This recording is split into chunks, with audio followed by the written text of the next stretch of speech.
Hello everyone, welcome back to my lecture. So today we are going to discuss about market failure. As we already discussed about how market operates with the demand and supply curve.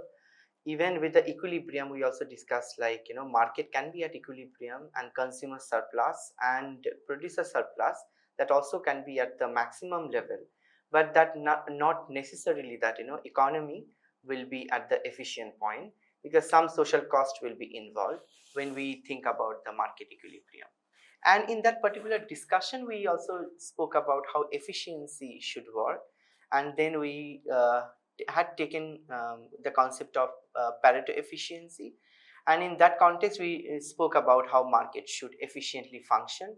And there we also discussed about Pareto improvements.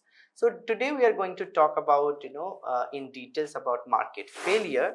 So when we talk about market failure, so market plays very important role. That is a place that we are trying to conceptualize and how government can intervene. And when we talk about market and their consumers and producers, they also meet. And if they are at the equilibrium point, and then we also try to highlight that Pareto efficiency actually is occurred. So but then market is also the place which gets very highly abused by all the stakeholders. So and therefore there are point of dissatisfactions with the markets. So alternative way of organizing the economy might be taken them the better off. So that is the point. Like, I can think as a consumer that the entire economic transaction might take place at differently, and then I might get much more better outcome given my utility and the budget constraint. At the same time, producer also might think that the consumers or demand for any goods and services may be differently organized, so that producer will get maximum level of surplus. So it's basically dissatisfactions is not only from one side, from all the corner dissatisfactions takes place, maybe also from the consumer and also from the producers. So market is a place where nobody actually gets maximum level of satisfactions, whether it is consumer through the utility or for the producers through the profit. So when we are talking about dissatisfaction, that could be different forms of dissatisfaction. So here just an example, like markets sometimes produce something too much. For instance, pollution, like water pollutions or air pollutions. Like for development, there is a need of economic expansions, and therefore we need roadways. We also need to enhance our industrial growth, and through automobile industries. And obviously when we have the rise in the growth in the industrial output, then generally car productions and then sales of cars on the road will be high.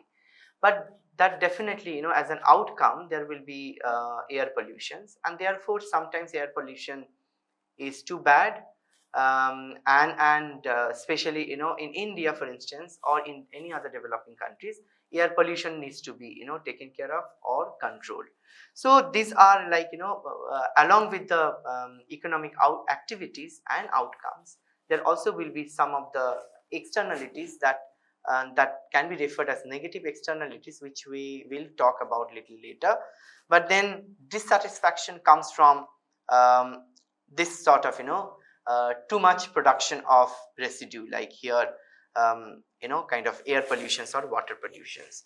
And also since government plays important role, and one of the roles that we discussed in our one of the previous lectures, and if you recollect that, and then we discussed that distribution and redistribution, these two are very very important activities of the government that they need to do. So when market lead to a situation where people have too little income to live on, and that is a point government needs to intervene. And it is not like equal or equitable distribution is possible through the market, and therefore role of government even plays more important role. So This also gives the rationale, like why do governments intervene in the market even when they are efficient.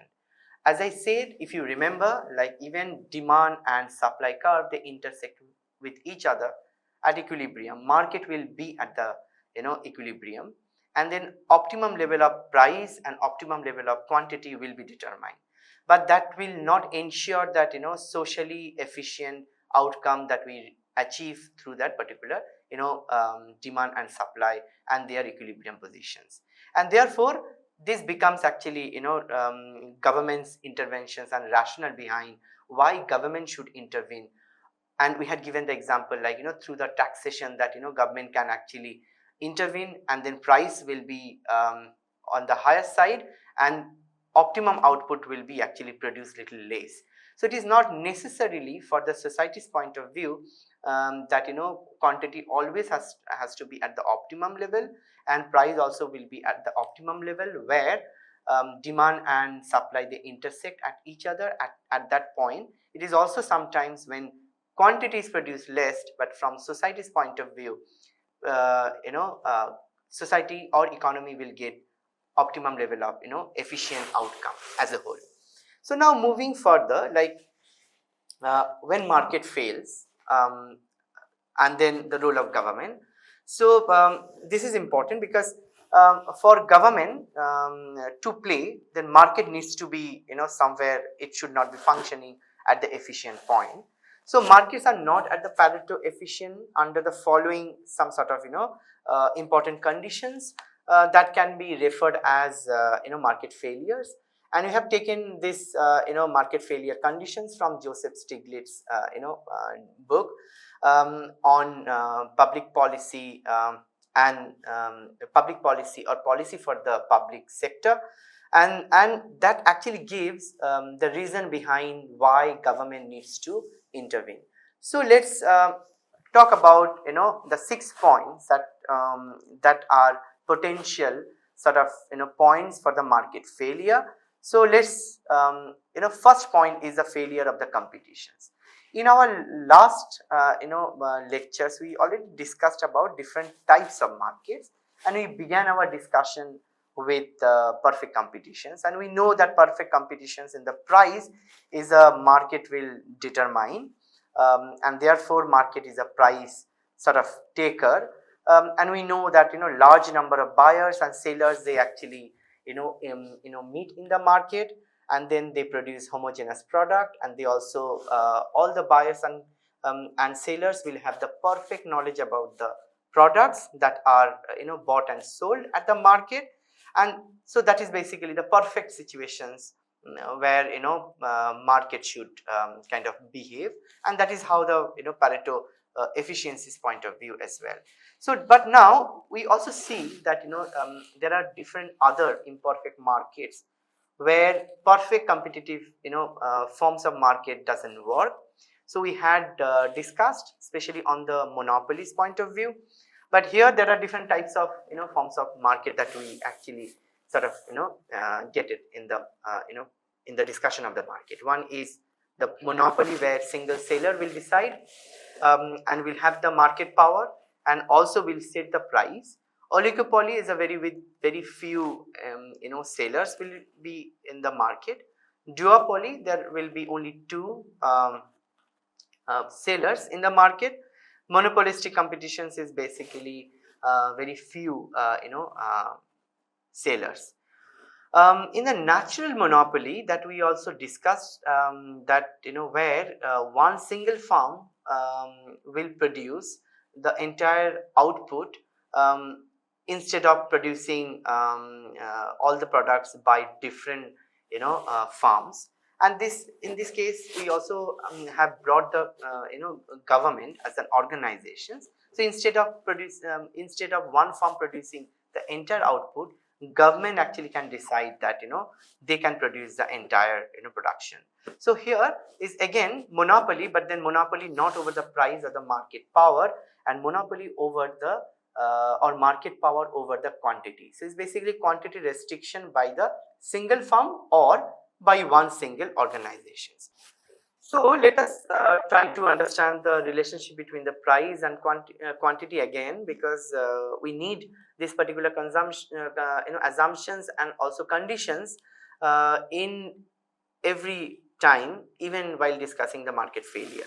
So let's assume that market under monopoly, and we know that again we can take price along with the vertical axis and quantity along with the horizontal axis. We know that demand function, which is nothing, is like average revenue curve, which is downward sloping, because demand under monopoly is always downward sloping, and half of the demand curve is the revenue, marginal revenue curve.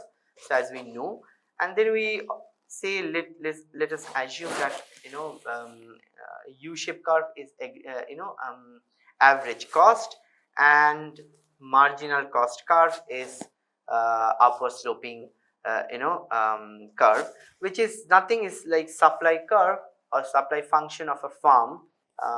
And then we can see many intersecting point here. Like first point, like demand and supply, they're intersecting at point say E, and this is a point where we can say it is price under equilibrium or price under competition, perfect competition. And this is a quantity that we get it, like quantity under perfect competitions.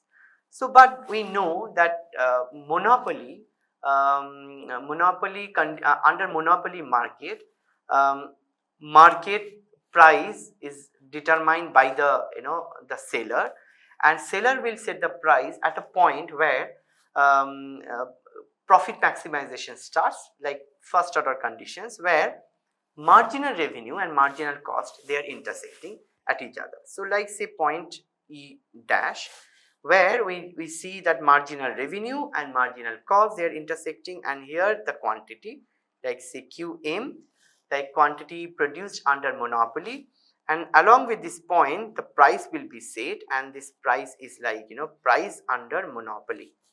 So we can see that monopoly price is higher than the price set under perfect competitions, and quantity produced under monopoly is much lower as compared to quantity produced under perfect competitions. But then here monopoly power, as we already know, that market power will possess between the price where marginal cost and marginal revenue is getting intersecting at each other. So the price, like say the monopoly power is like the price difference, as we already know, PM minus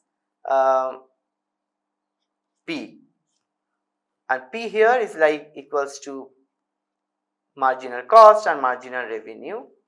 So this is the conditions that we are talking about, and this is clear kind of case from the imperfect markets point of view, that market fails when when there is no optimum level of quantity and optimum level of price, like PC and P and QC. So here market is getting deviated from, or rather we can say that market is at disequilibrium, because it is getting deviated from point say E, right? So let's move to the next point, like public goods. So in public goods, we know that a couple of goods that will be provided by the government, some of the national goods, like national security, like defense, and also public health or public educations. So those are public goods. But at the same time, there are different types of public goods, like some are pure public goods, like say defense. Some are not very pure public goods, like impure public goods, like say educations. Like education could be provided by the government, at the same time education also can be provided by the private players, or privately it can also be produced. So public goods also can lead market failure, because price determinations will be sort of different.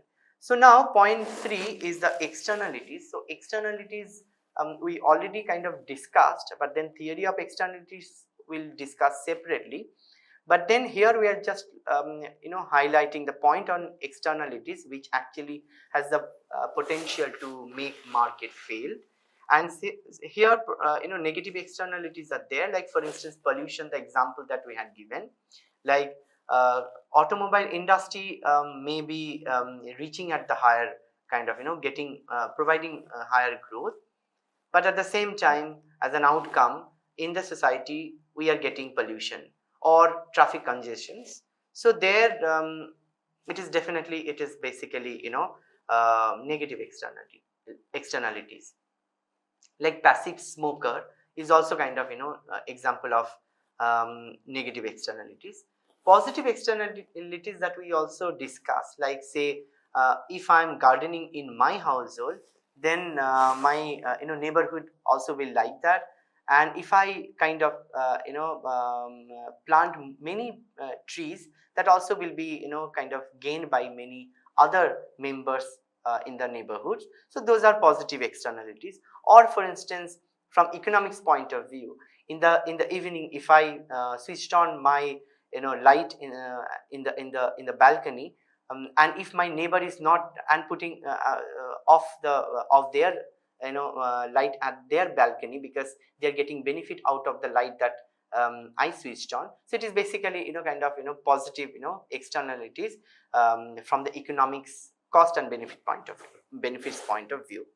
So now let's discuss about the kind of incomplete markets point of view, like how incomplete markets actually kind of lead to market failure. So here, say innovations, we can take innovation as an example, like frequent new forms of market. So especially when we talk about hyper consumerism, or say AI now. So every day we are getting something or the other new products. We can also take the example of different new models of the laptops, or different models of mobiles. So the moment we get new models of one mobile, then definitely the market for the older model will reduce, and therefore that will also impact on the price of the older products. So when we in name of innovation, when we launch different commodities, then definitely we also get new forms of, or new frequent number of, like more number of new markets for different products, and that actually make other markets also kind of not at the Pareto efficient level. So the second point, under incomplete market, we can also think of transaction cost. In the transaction cost, for instance, if public goods are becoming expensive by the imposition of the tax, so or say introducing any new commodities, there will be a higher price because of the transaction cost, that actually lead to higher price. And then certainly market power also will be different, and quantity demanded will also be less. It will not be at the equilibrium point of quantity, and therefore quantity will be produced less at the higher price level. The other point that is very important under imperfect markets, and that is like one of the assumptions is like asymmetric informations and enforcement cost. If we don't have perfect knowledge, or suppose we don't have proper information on the market, then certainly market will not lead to efficiency level. Take the example of say second hand market for the market for the second hand products, like say OLX, or say market for the second hand cars, where moral hazards happens, or say adverse selection happens.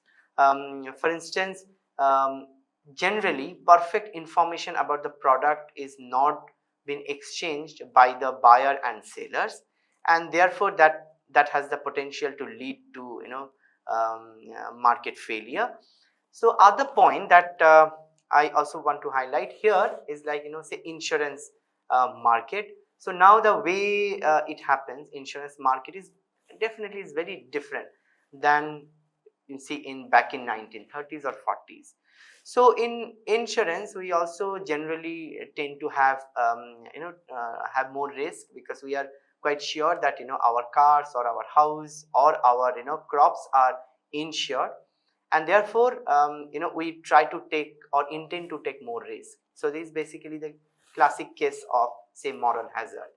So but definitely that will lead to sort of market failure, and this is what the examples of the incomplete market or imperfect sort of markets. So when we talk about information failure, so if we are considering information is a commodity and then for the consumptions, so if information fails, then perfect knowledge about the product or the price will be also not be kind of satisfied, and therefore market will generally tend to be fail. The last point is like different macroeconomic issues, like say unemployment is one of the point that in any economy, if unemployment rate of unemployment is higher, is generally tendency to have more sort of disequilibrium kind of situations in the equilibrium or in the market. Or say inflation, if inflation goes up, then price will be high, and then generally market will not produce at the efficient level of the quantity. So macroeconomic issues, if they are not stable in the economy, especially in case of output like income stability, or inflation or the price level, or say unemployment, then generally it will lead to market failure. So these are the broad 6 kind of conditions on which market fails, and these are the 6 points are also kind of points of rationality why government need to pitch in the economy in terms of production activities. So now let's talk about the distribution, because distribution is one of the points of the discussions that a government needs to take care of. So now income distribution, that's what we are trying to highlight, like at the individual levels as well as output level. So the point that I would like to mention here, like if individuals income is low, that does not mean that market needs to be failed or market is failed. So if at the individual level income is low, then income can be actually supported by or through various kind of redistributive economic measures by the government, and therefore maybe a nation is not poor, but then at the individual level people are poor because they have insufficient level of income. So through distributive and proper redistributive policies, individual income can be actually taken care of. So one of the most important activities of the government here is like to redistribute and of income, and income can also be considered as resources. So and therefore distribution and redistribution and efficient reallocation of the resources is one of the primary kind of objectives for the government to intervene in the market. Here 2 points, like merit goods, like why certain goods that government kind of enforce and government actually will force to consume for to the force the individuals to consume. Like for instance, elementary education, like in India, like education for primary universal primary educations at different age group, like from say from 5 to 14 years of age. If it is compulsory, then it is basically government is enforcing, and government is actually compelling individuals to consume that particular commodity, like for instance elementary educations. And we also know, like on the road, for instance, wearing helmet for the two-wheelers or bikers is a mandatory, because it reduces the risk drastically, and therefore it is a mandate from the government, and therefore seat belt or helmet or say elementary primary education. So these are the goods can be treated as a merit goods. Okay, so here on views on redistribution or distribution by the government, there are 2 views. One is of course paternalism. So under paternalism, what we see, like, the view that government should intervene because government knows the perfect, or government has the perfect knowledge that which one is, which commodity to consume and how to consume and where to consume and for whom to consume. That only government has the perfect knowledge, and government will share, and government will mention that how much commodity to be produced, and others, like, etc. So in this point, like, government's views is referred or can be referred as paternalism. On the other hand, it's like, what we call libertarianism. It's like the view that government should not interfere with the choices of individuals in sometimes. So we can actually can connect with a discussion on the poverty here, like how to eradicate through various policies the poverty.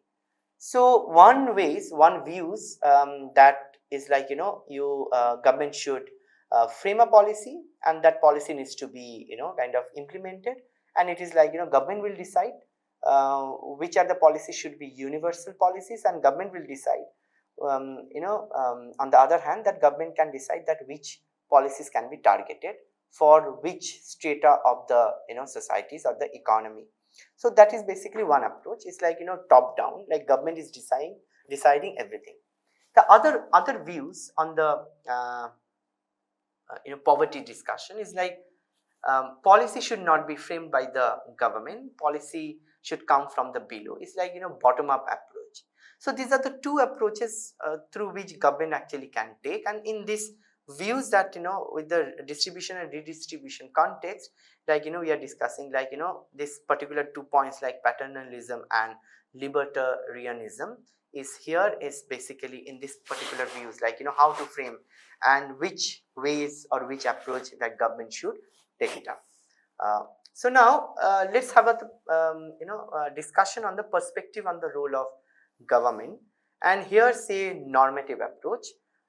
Normative approach is basically Pareto inefficient due to the market failure. So and then Pareto improvement that policy should focus on. And what does Pareto improvement is like, make someone better off without making anyone worse off. And what is Pareto efficiency? That we said that, like, it is absolutely impossible to make everyone kind of better off at without making at least one person worse off. So what normative approach or perspective talks about, focus on Pareto improvements, like make someone better off without making anyone worse off. And then example we can give, like, say highways or say new bridges on the rivers. It is basically, certainly it is some section of the people who are using that particular road or the bridge, they will be certainly at the better off, but not at the cost of others. But then certainly we have to think about the improvement, because that may also cause about the sound pollutions or air pollutions if many cars are actually plying on the new newly built roads or newly built bridge. In normative approach, it also suggests that political processes and bureaucratic structure may correct the market failure and achieve a Pareto improvement. It's basically how government or interpolitical institutions, they design and frame the policies. That is very important, and as well as how the bureaucratic structure at the time of implementations of those policies are very important. And normative approach actually can guide may guide to achieve at the Pareto improvement. On the other hand, when we think about the positive is like designing the government programs and their consequences, is basically hinting on the top down approach. And here nature of the political processes also will be defined, like that is what positive perspectives on the public policy, or say or for the government's views on the introduction of the different policies. So now when we say that market fails, and then there should be, and there is a property involved, then property rights is one of the ways in which is considered as like kind of solutions, like government can intervene. um, and there are two concepts that we want to highlight is like tragedy of commons, like overuse of the shared resources. So we know that some of the resources, like say water, or say grazing land, if there is no upper limit um, for the plantations, then obviously it will be overutilized and over exhausted by the people of the community. So it's basically when we talk about the commons, then along with the commons, tragedy of commons comes. Now tragedy of anti-commons also came as a point, like underutilization of the resources to overrides on resources, like excessive private ownership or the multiple people having the access to use the resources may lead to coordination failure and no productive use of the resources. Like say AI, like everybody has, like for instance, if it is given to everyone, like the intellectual property rights, then actually from the productions point of view, that will actually lead to Pareto inefficient conditions, and it is basically tragedy of anti-commons. So these are the 2 points that comes when we talk about property rights, like when government actually tries to regulate the use of the resources, and these are the points that it comes. So I'll stop here and thank you very much for your attention. So these are the two books I have used, Jonathan Gruber's and Joseph Stiglitz book. These two books you can actually use the selected chapters on the market failure, and then I'm sure it will help you when you read and do the practice. So thank you for your attentions, and I'll see you in my next class.